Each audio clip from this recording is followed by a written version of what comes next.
Crossing over भी हो गई, जेनेटिक जो मटेरियल है उसका एक्सचेंज भी हो गया। अब फर्दर क्या होता है, बाकी जो स्टेजेस हैं वो सेम है जैसे माइटोसिस की हैं, उसको हम डिस्कस करते हैं। प्रोफेज में यहाँ जब क्रॉसिंग ओवर हो गई, ये स्पिंडल फाइबर्स फॉर्मेशन स्टार्ट हो गई, अगेन न्यूक्लियोलस जो है वो डिसअपेयर हो जाता है, न्यूक्लियर इनवेलप डिसइंटेग्रेट हो जाती है, क्रोमोसोम्स खुद को सेंटर में अरेंज करना शुरू हो जाते हैं और फिर मेटाफेज में एंटर हो जाते हैं। मेटाफेज में क्या होता है, again spindle fibre formation complete हो जाती है, सेल का जो सेंटर है, सेंटर प्लेस है, उसको ये इन्वेट कर लेते हैं और क्रोमोसोम्स खुद को अटैच करते हैं अलोंग द स्पिंडल फाइबर्स। लेकिन यहाँ थोड़ा डिफर फिर करते हैं ये माइटोसिस के मेटाफेज से। क्या डिफर करते हैं कि यहाँ पर होमोलोगस पेयर अटैच होता है। माइटोसिस में जो सिंगल क्रोमोसोम अटैच होता है स्पिंडल फाइबर से, एक स्पिंडल फाइबर से, यानी एक जो हम एक यानी इस पोल से जाएगा और एक इस पोल से स्पिंडल जाएगा और सेंटर में एक क्रोमोसोम अटैच होगा। लेकिन यहाँ पर होमोलोगस पेयर अटैच करता है खुद को।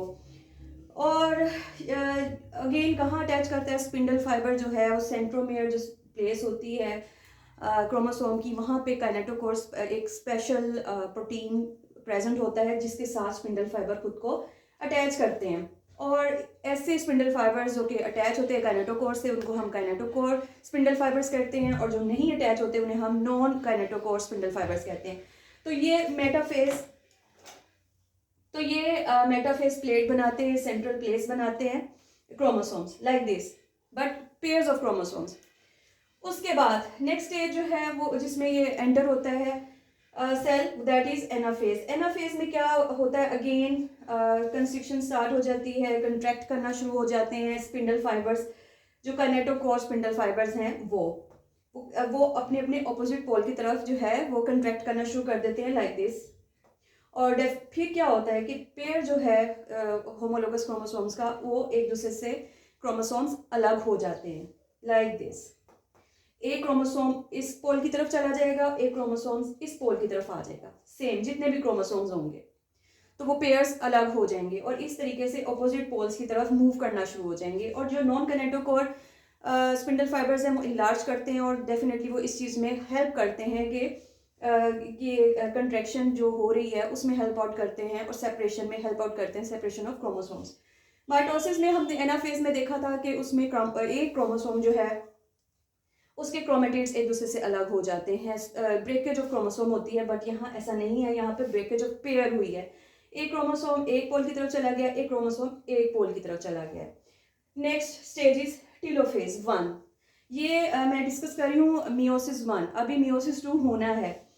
तो अभी हमने मियोसिस 1 को डिस्कस किया है, प्रोफेज 1 डिस्कस कर ली, metaphase 1, anaphase 1, last stage is telophase 1। अब टीलोफेज में क्या होता है, अगेन मैंने बताया था माइटोसिस में टीलोफेज है, रिवर्सल ऑफ प्रोफेज है।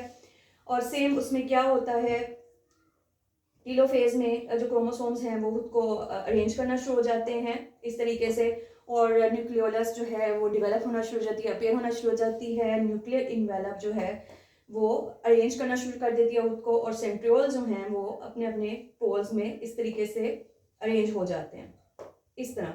और ये अभी हम इसको इसलिए नहीं कहेंगे कि डॉटर सेल्स बन गए हैं, क्यों, क्योंकि मियोसिस या माइटोसिस भी जब हमने बात की थी तो मैंने बताया था कि सेल डिवीजन जो बेसिकली 2 फेजेस होते हैं उसके, लाइक कैरियोकाइनेसिस एंड साइटोकाइनेसिस। ये कैरियोकाइनेसिस है, कैरियोकाइनेसिस है डिवीजन ऑफ डीएनए, या ब्रॉडली हम क्रोमोसोम्स भी कह सकते हैं। तो ये कैरियोकाइनेसिस है, अभी साइटोकाइनेसिस नहीं हुई, अभी साइटोप्लाज्म डिवाइड नहीं हुआ, ठीक है। ये एक दूसरे के साथ ऐसे अभी अटैच ही रहेंगे, अभी साइटोकाइनेसिस होगी। तो कैरियोकाइनेसिस जो है मियोसिस 1 की यहाँ तक कंप्लीट हो गई है, उसकी डिवीजन ऑफ डीएनए हो गई है। अब आप यहाँ पे जरा नोट करें कि जो पेरेंट सेल था, पेरेंट सेल के पास 2 पेयर्स थे होमोलोगस क्रोमोसोम्स के, या उसके पास 4 क्रोमोसोम्स थे, 1 2 3 4। लेकिन यहाँ जो डॉटर सेल्स बने हैं उसमें कितने क्रोमोसोम्स आए, 1 2 1 2। इट मीन्स के नंबर ऑफ क्रोमोसोम्स जो है वो रिड्यूस हो गया है, वो हाफ हो गया है, और इसको हम कहते हैं हैप्लॉइड सेल, जिसमें हाफ सेट ऑफ जो क्रोमोसोम्स प्रेजेंट हो।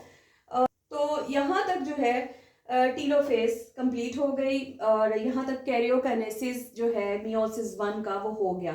अब यहाँ पे क्या है, अगेन एक पेरेंट सेल से 2 डॉटर सेल्स बने हैं but with half number of chromosomes. Chromosomal number is reduce to half.